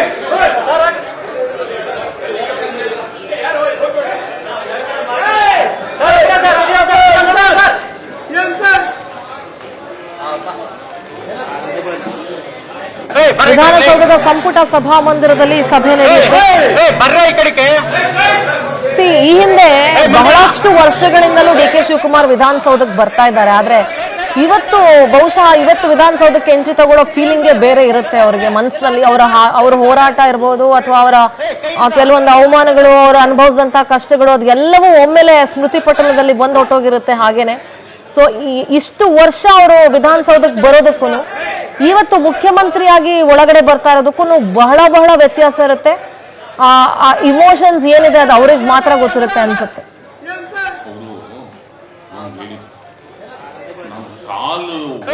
ಬಾಗಿಲಿನ ಕಾಲಲ್ಲಿ ಒದ್ದು ಅಧಿಕಾರ ತಗೊಂಡೆ ಅಂತ ಒಂದು ಮಾತು ಹೇಳಿದ್ರು ಒಂದು ಕಾಲಕ್ಕೆ. ಆಗ ಇದ್ದ ಸಂದರ್ಭ ಈಗ ತಾಳ್ಮೆಯಿಂದ ಕಾದು ಕಾಲಿಗೆ ಬಿದ್ದು ಅಧಿಕಾರ ತಗೊಂಡಿದ್ದಿದೆಯಲ್ಲ. ಸಿದ್ದರಾಮಯ್ಯನವರ ಕಾಲಿಗೆ ಬಿದ್ದರು, ಒದಿಲಿಲ್ಲ, ತಾಳ್ಮೆಯಿಂದ ಕಾದು. ಅವರ ಪೊಲಿಟಿಕಲ್ ಲೈಫಲ್ಲಿ ಇಷ್ಟು ತಾಳ್ಮೆ ತೋರಿಸಿಲ್ಲ ಅವರು. ಆ ತಾಳ್ಮೆನೇ ಅವರಿಗೆ ಅಸೆಟ್ ಆಯಿತು. ಇದು ಒಂದು ಒಂದು ಒಂದು ಟ್ರಾನ್ಸ್ಫಾರ್ಮೇಷನ್ ಪೀರಿಯಡಲ್ಲಿ ರಾಜಕಾರಣ ಅಥವಾ ಕಾಲಚಕ್ರ ಹೇಗೆ ಉರುಳುತ್ತೋ, ಕಾಲಚಕ್ರ ಹೇಗೆ ಬದಲಾಗುತ್ತೋ, ಅದಕ್ಕೆ ಒಂದು ಇಂಟ್ರೆಸ್ಟಿಂಗ್ ಆದಂಥ ಸನ್ನಿವೇಶ ಇದು. Very true. ಅವಮಾನಗಳನ್ನ ಫೇಸ್ ಮಾಡಿದ್ದಾರೆ. ಅವರ ಮೊದಲನೇ ರಾಜಕೀಯ ಸಮರವೇ ದೇವೇಗೌಡರ ವಿರುದ್ಧ. ಫಸ್ಟ್ ಎಲೆಕ್ಷನ್ನೇ ದೇವೇಗೌಡರ ವಿರುದ್ಧ. ಒಂದ್ಸರಿ ಟಿಕೆಟೇ ಕೊಟ್ಟಿರಲಿಲ್ಲ ಕಾಂಗ್ರೆಸ್ ಅಲ್ಲಿ. ಸಿದ್ದರಾಮಯ್ಯ ಕ್ಯಾಬಿನೆಟ್ ಅಲ್ಲಿ ಮಿನಿಸ್ಟ್ರೇ ಮಾಡ್ಕೊಂಡಿದ್ರು. ಸಿದ್ದರಾಮಯ್ಯ ಕ್ಯಾಬಿನೆಟ್ ಮೊದಲನೇ ಕ್ಯಾಬಿನೆಟ್ ಅಲ್ಲಿ ಮಿನಿಸ್ಟ್ರೇ ಮಾಡ್ಕೊಂಡಿರಲಿಲ್ಲ. ಹೀಗಾಗಿ ಆ ಏರಿಳಿತಗಳು ಮತ್ತೆ ಪಕ್ಷವನ್ನ ಹೇಗೆ ಸಂಘಟಿತವಾಗಿ ಮಾಡಬೇಕು. ಇನ್ನೊಂದು ಸಂದರ್ಭ ಹೇಳಕ್ ಇಷ್ಟಪಡ್ತೀನಿ ಸರ್. ಸಿದ್ದರಾಮಯ್ಯ ಅವ್ರ ಕ್ಯಾಬಿನೆಟ್ ಅಲ್ಲಿ ಹಿಂದೆ ಮಿನಿಸ್ಟ್ರಿಗಿರಿನೇ ಕೊಟ್ಟಿರ್ಲಿಲ್ಲ. ಸೊ ಅಂಥದ್ದು ಇವಾಗ ಅಂತ ಮುಖ್ಯಮಂತ್ರಿಯಿಂದನೇ ಅವರನ್ನು ಕೆಳಗಿಳಿಸಿ ಮತ್ತೆ ಅದೇ ಸ್ಥಾನಕ್ಕೆ ಏರೋದಿದೆಯಲ್ಲ, ಇಟ್ಸ್ ಅಚೀವ್ಮೆಂಟ್. ಅದು ಒಂದು ಸೆನ್ಸೇಷನಲ್ ಕಾಂಟ್ರವರ್ಸಿ ಆಯಿತು. ಒಂದು ಸೆನ್ಸೇಷನಲ್ ಕಾಂಟ್ರವರ್ಸಿ. ಕುಮಾರಸ್ವಾಮಿ ಅವರು ಅವರ ತಾಯಿ ವಿಚಾರದಲ್ಲಿ ಏನೋ ಮಾತಾಡ್ತಾರೆ. ಆ ಕಾಲಕ್ಕೆ ದೊಡ್ಡ ಕಾಂಟ್ರವರ್ಸಿ ಆಯಿತು. ಅದಾಗಿ ಒಂದು 3-4 ದಿನಕ್ಕೋ ಏನೋ ಸಾತ್ನೂರಲ್ಲಿ ಒಂದು ದೊಡ್ಡ ರ್ಯಾಲಿ, JDS ರ್ಯಾಲಿ. ಆ ರ್ಯಾಲಿಯ ಸಂದರ್ಭದಲ್ಲಿ ಯಾರಿಗೂ ಗೊತ್ತಿಲ್ಲ, ಒಂದೇ ಒಂದು ವಾಹನದಲ್ಲಿ ಅವ್ರ ತಾಯಿಯನ್ನ ಕರ್ಕೊಂಡು JDS ರ್ಯಾಲಿನಲ್ಲಿ ಸ್ಟೇಜ್ ಹತ್ಬಿಟ್ರು. ಹೌದು, ಒಂದು ದೊಡ್ಡ 1000 ಜನ JDS ಕಾರ್ಯಕರ್ತಿದ್ದಾರೆ. ಇವರೊಬ್ಬರು ಅವ್ರ ತಾಯಿ ಹೆಸರಿಟ್ಕೊಂಡು, ನನ್ನ ತಾಯಿ ಹೇಳಿದೆಯಲ್ಲ ನೀನು, ಏನು ಹೇಳ್ತೀಯ, ಕರ್ಕೊಂಬಂದಿದ್ದೀನಿ ಹೇಳು ಅಂತ. ಅವರು ಕೈ ಮುಗಿದು, ನಾನು ಹಂಗೆ ಹೇಳಿಲ್ಲ, ನನಗೂ ತಾಯಿ, ನೀನು ನನಗೆ ಬ್ರದರು, ಪರ್ಸನಲಾಗಿ ತಗೋಬೇಡ ಅಂತ ಕೈ ಕುಲ್ಕಿ ಅವರಿಗೆ ಗೌರವ ಬೀಳ್ಕೊಟ್ರು. ಅಂಥ ಘಟನೆ ಕೂಡ ಗೌರ್ಮೆಂಟ್ ಮಂಡ್ಯ ಹಳೆ ಮೈಸೂರು ರಾಜಕಾರಣ ಹೇಗೆ ಇದೆ ಅನ್ನೋದು. ಅಲ್ಲ ಸಮೀವುಲ್ಲ ಸರ್, ಅದು JDS ಪ್ರೋಗ್ರಾಮ್ ಅಲ್ಲ, ಒಂದು ಗೌರ್ಮೆಂಟ್ ಪ್ರೋಗ್ರಾಮ್ ಅಲ್ಲೇ ಸಾಧ್ಯ. ನಾನು ರಿಪೋರ್ಟ್ ಮಾಡಿದ್ದೀನಿ, ಮರ್ತೋಗಿದೆ, ರಿಪೋರ್ಟ್ ಮಾಡಿದ್ದೀನಿ.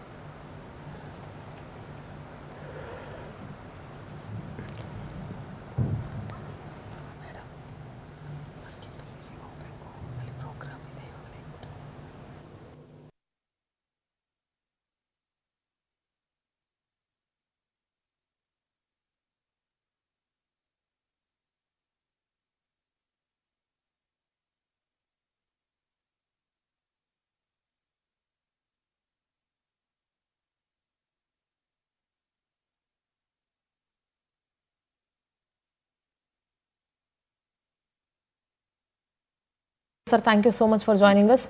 Ayesha, thank you so much for joining us. Utkarsh, thanks a lot for joining us.